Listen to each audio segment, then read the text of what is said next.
Quando Maria e Giuseppe arrivarono, il villaggio era affollato. Altri erano arrivati prima di loro per il censimento, per cui ovunque chiedevano ospitalità sentivano la stessa inesorabile e sconsolante risposta: nell'alloggio non c'è più posto. Giuseppe e Maria si dirigono verso lo sportello dove si svolge il censimento. Dovranno sopportare la calca, il chiasso, le incomprensioni e i fastidi che l'incontro con la burocrazia sempre provoca. Sono quasi arrivati. La parte più pericolosa del viaggio sembra ormai superata. Ancora pochi passi ed è fatta. Poi basterà trovare un riparo per la notte. Questa notte tutto cambierà.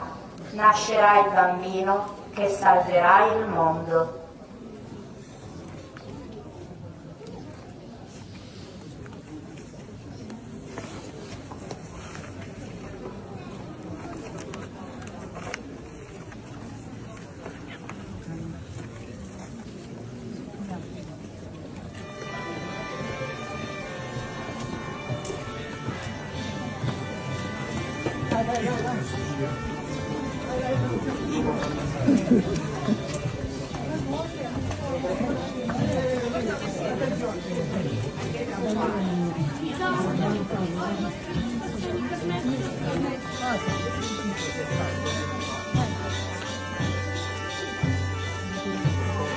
Le parole passano rimanere dietro picchiare avanti con Era stato loro indicato un posto un po' distante dalla città, dove vi erano delle grotte e delle stalle, e che in una di esse avrebbero potuto accomodarsi per la notte.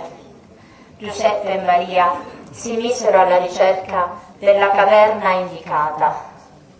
Camminare però era diventato ancora più faticoso e lungo la strada tentano ancora una volta di trovare ospitalità. Trovano un'osteria.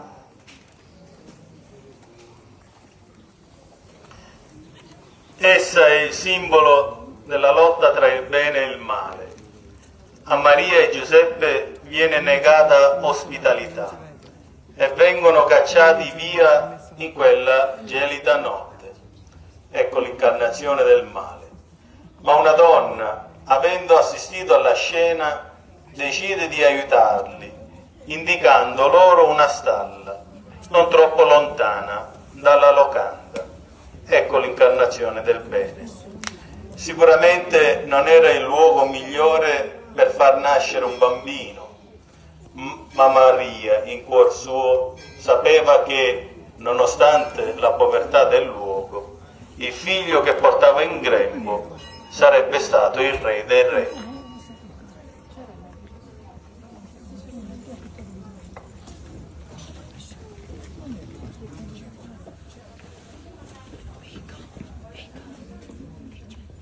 Luca Stuni, San Giuseppe,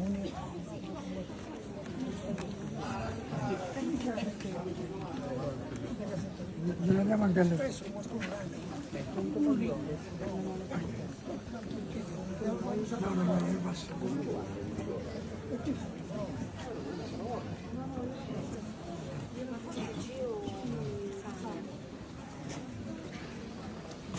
Continuando il loro peregrinare, ecco i fornai.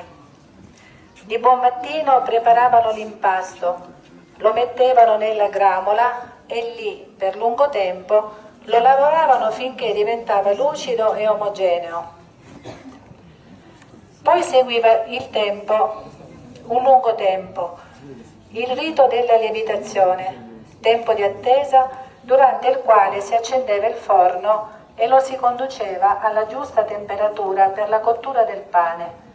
E quando finalmente, levando il coperchio che chiudeva l'imboccatura, si scorgevano dei pani lievitati, fragranti e dorati, era festa tutt'intorno, per il miracolo che ancora una volta si era compiuto, dall'esile spiga di grano che ondeggiava nel vento a quel cibo prezioso, da custodire come un tesoro.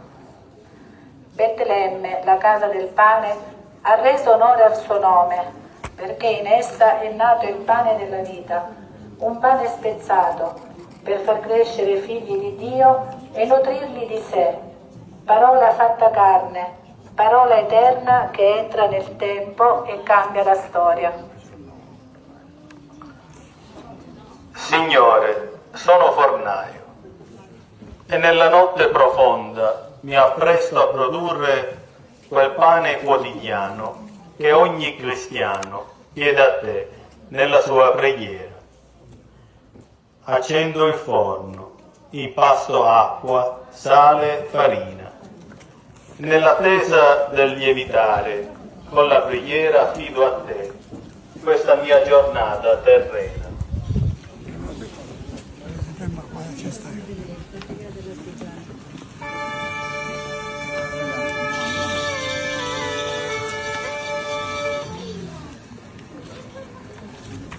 Si trovava lungo il cammino un cestaio, le cui mani sembravano non aver fatto altro che intrecciare vimini per tutta la vita.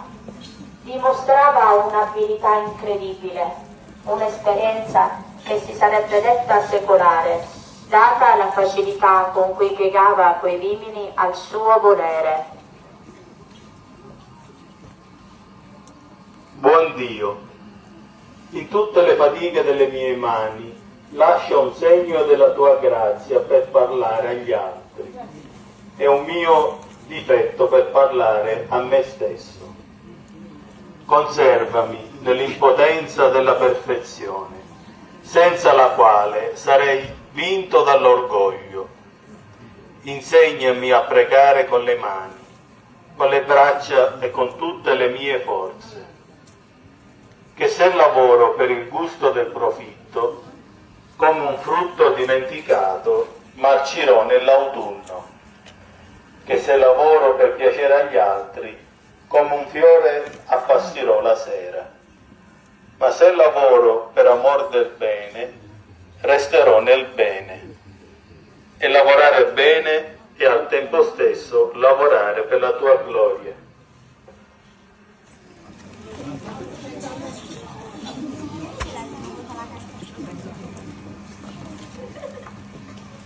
L'arte della pittura è un linguaggio particolare che raggiunge il suo fine quando penetra l'animo delle persone che ammirano una raffigurazione.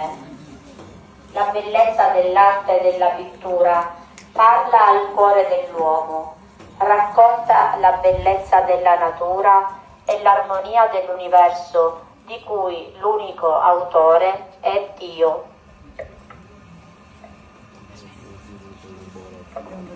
Il giallo per la gioia, abbiamo il verde per la speranza, l'azzurro per la serenità, il blu per l'intuizione, il viola per la ripreghiera, il rosa per la calma, il bianco per la purezza e il nero per la notte e il riposo. Insieme dipingiamo la pace.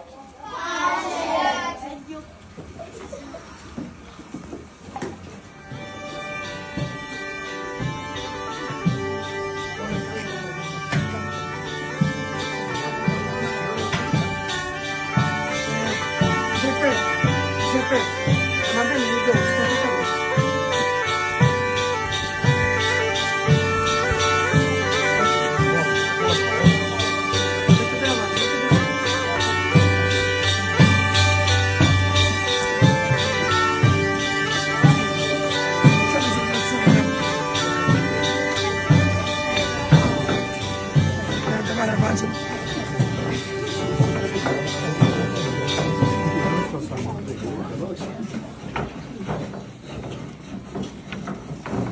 Più innanzi ancora si sentono dei rumori ben noti.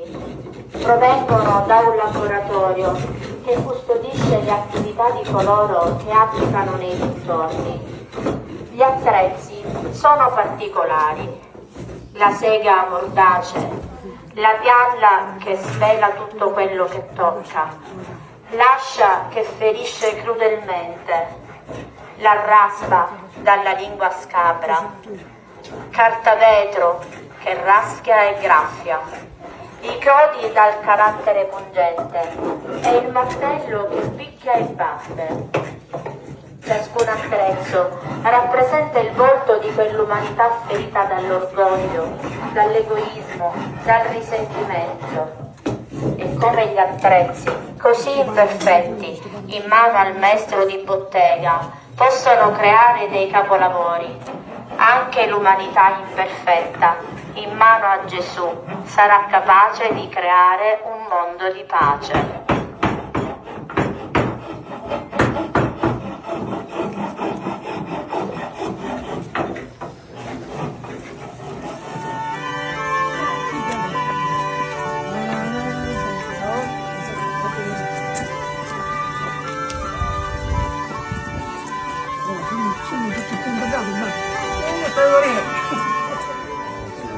No, aspetta, passiamo di qua, piano. Ok, va bene, fermo. Ci dobbiamo fermare qua, sì, cara.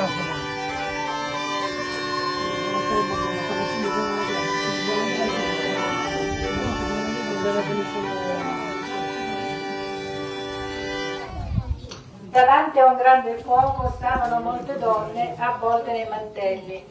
Erano con loro alcune bambine. Le più piccole giocavano allegre, le altre osservavano con attenzione le mamme e le nonne per capire i segreti del lavoro che stavano svolgendo. Alcune lavandaie erano intente a lavare i loro panni. Ognuna di loro aveva una storia da raccontare, storie di vita quotidiana, nascoste tra le mura domestiche, e il ritrovarsi insieme era per ciascuna occasione per rendere partecipi le altre delle proprie gioie e dei propri dolori. Quella notte segnava l'inizio di una nuova storia da raccontare, di generazione in generazione, poiché veniva al mondo il Salvatore. Guardando alle lavandaie, fa che impariamo a purificare i panni del nostro cuore, che impariamo a desiderarti, Signore. Purificaci, Signore, con la tua grazia.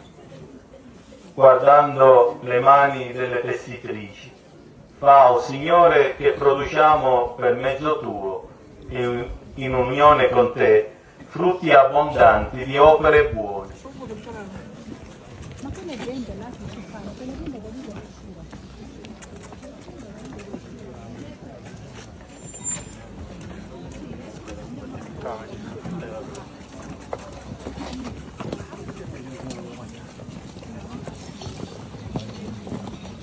allora, guarda, aspettate, vedete che Dobbiamo fermare qua. dico dai. Piano piano, non correte.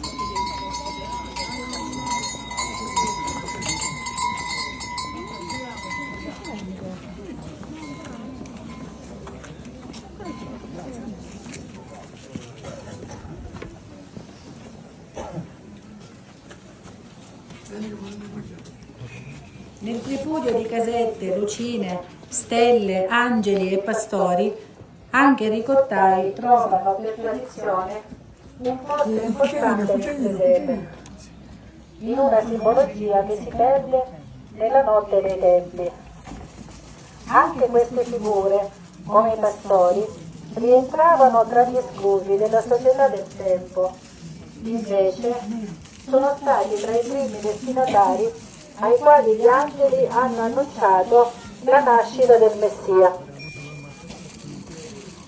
Il loro lavoro umile e paziente insegna il grande valore che ha il tempo dell'attesa, poiché, come il formaggio e la ricotta, hanno bisogno di tempi di attesa per maturare. Così, nei fatti della nostra vita, dobbiamo imparare a saper attendere che si compia la volontà di Dio.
Fammi guarda qua.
Giuseppe forse sospira, avrebbe voluto dare qualcosa di più a Maria e al piccolo Gesù, ma era quello il posto dove dovevano fermarsi.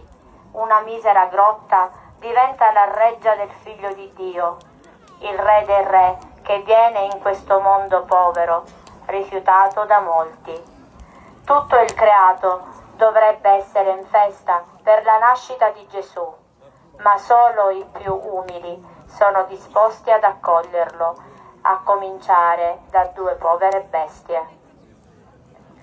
Che pace ora in questa stalla, e che luce, che splendore! La notte non sembra più buia, forse sarà per via della cometa che si è fermata proprio su questa grotta. Sono arrivati proprio tutti, curiosi e timidi, e hanno visto il bambino avvolto in fasce. Si sono inginocchiati davanti al suo splendore. Li ha chiamati un angelo dicendo loro: non temete, ecco, vi annunzio una grande gioia che sarà di tutto il popolo. Oggi vi è nato nella città di Davide un Salvatore, che è il Cristo Signore.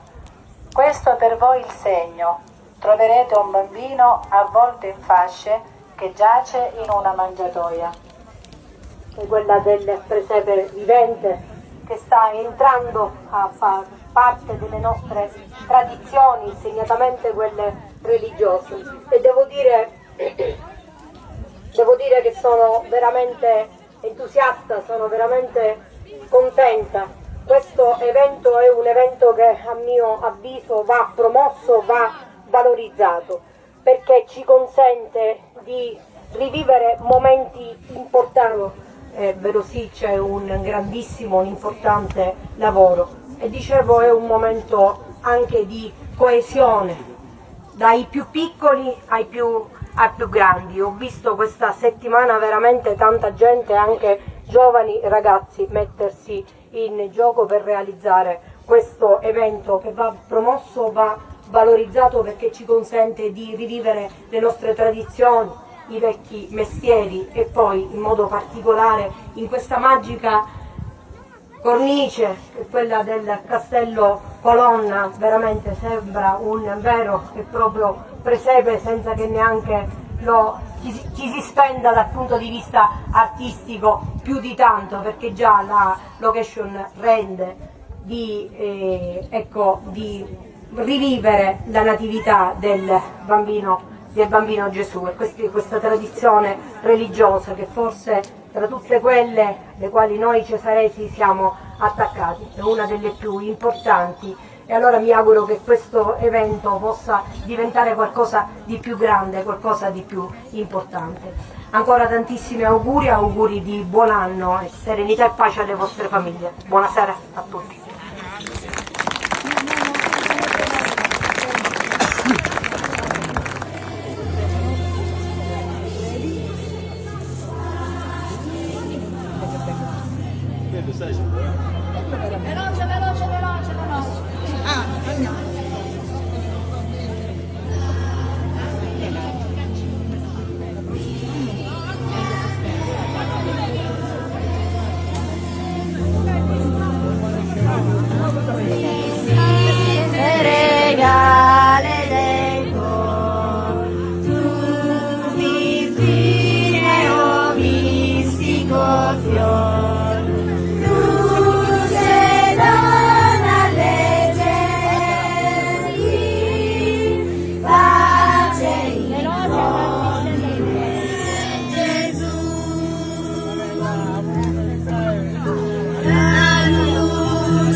Grazie per aver visto il video fino alla fine. Adesso nuovi video vi aspettano con i momenti culinari, dove potrete godere visivamente, ma vi invitiamo il prossimo anno anche di persona, dei sapori qui a Cesarò. Amici di Bella Sicilia, intanto bentornati a Cesarò. Si sta per iniziare un evento straordinario per noi cesaresi, sul quale si è puntato di anno in anno, in modo particolare le figlie di Maria Ausiliatrice sono le ideatrici di questo evento.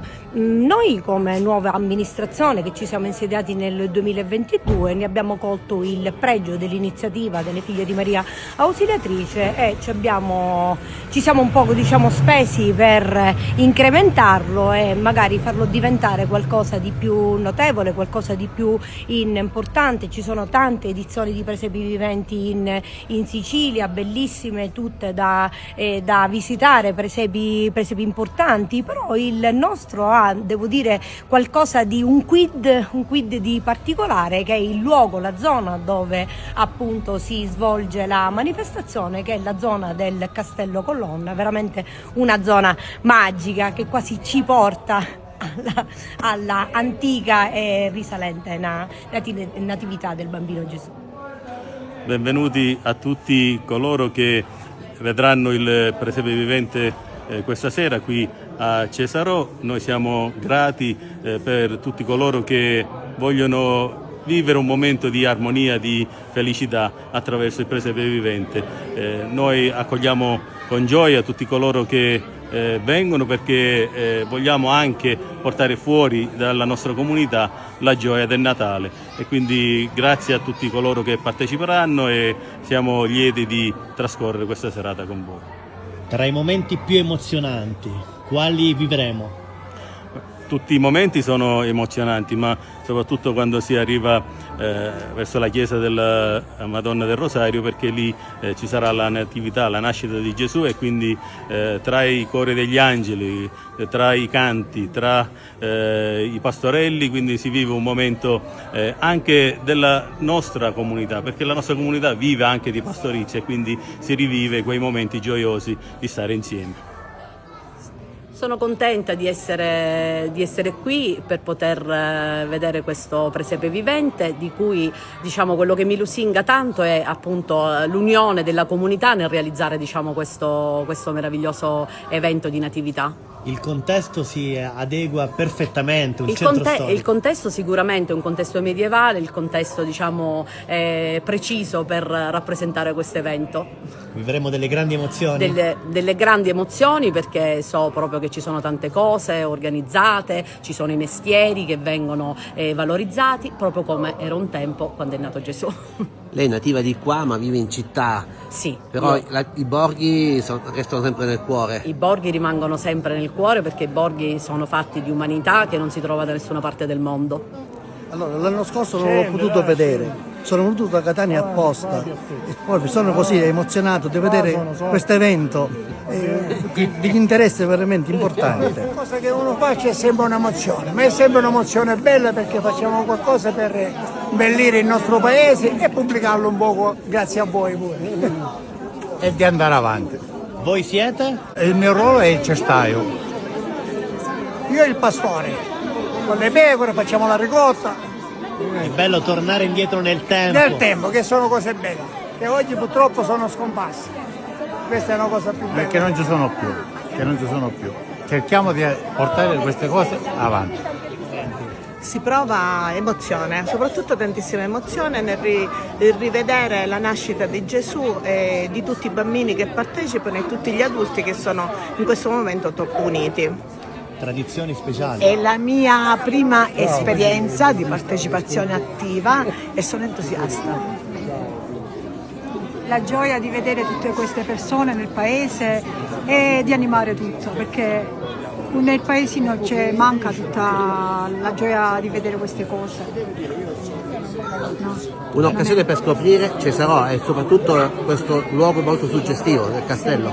Sì, infatti veniteci a trovare, perché è bello rivivere questi momenti che sono emozionanti e carichi di suggestività. Molto suggestivo e oltretutto molto emozionante partecipare ogni anno e dare il nostro contributo. Allora, mettere su una manifestazione di questo tipo è per aiutare tanti giovani e tanta gente che non va più neanche in chiesa e che non legge la scrittura. Rievocando tutto questo è un modo di poter dare una parola alla gente e sapere che quello che stiamo facendo è vivo, Gesù Cristo è vivo, quindi il suo venire sulla terra non è semplicemente una storia fino a se stessa, ma è per aver salvato il mondo. Quindi vogliamo dare questo messaggio a tutti quanti, soprattutto a chi magari non frequenta più la Chiesa. Quindi questo è il messaggio fondamentale. Poi tutto quello che viene fuori diventa anche folcloristico, però il messaggio è questo. Il momento più emozionante sarà certamente la natività. Assolutamente sì, certo, e questo è il momento saliente, la natività. Quindi quando Gesù Cristo si è fatto uomo come noi, ha preso la nostra natura ed è diventato uno come noi, uno di noi, pur mantenendo la sua divinità, per poi fare tutto quello che conosciamo, quindi sottoporsi alla volontà del Padre suo e dare questo al mondo la possibilità di potersi salvare, quindi oggi anche a noi. Questo giorno rappresenta la testimonianza e la gioia di poter essere famiglia, perché hanno collaborato tutte come famiglia, ma che possa tornare nella famiglia, così come l'esempio di San Giuseppe, Maria e Gesù. Questa è l'augurio. Solidarietà, veramente. Abbiamo visto la gente che ci collabora con gioia hanno lavorato con tanto entusiasmo e siamo contenti anche noi. Una serata di grandi riflessioni. Certo, perché Gesù porta la pace, quindi portando la pace c'è l'unione nelle famiglie, perché Natale riunisce tante famiglie. È un onore, soprattutto per me che vivo Cesarò solo nei periodi di festa, essere invitato dai ragazzi dell'organizzazione a partecipare. Io interpreto Erode, che nel presepe diciamo è la parte cattiva, ma è la parte anche molto importante del re Erode. Loro sono le guardie nel contesto della casa di Erode, che è il castello, in questo caso di Erode, ma sarebbe il castello Colonna. È un presepe vivente questo di Cesarò che difficilmente verrà dimenticato da chi lo visita e chi lo vive. Sicuramente, noi ogni anno cerchiamo di migliorarlo e speriamo ogni anno di avere sempre più visitatori e di cercare di rendere sempre la cosa migliore.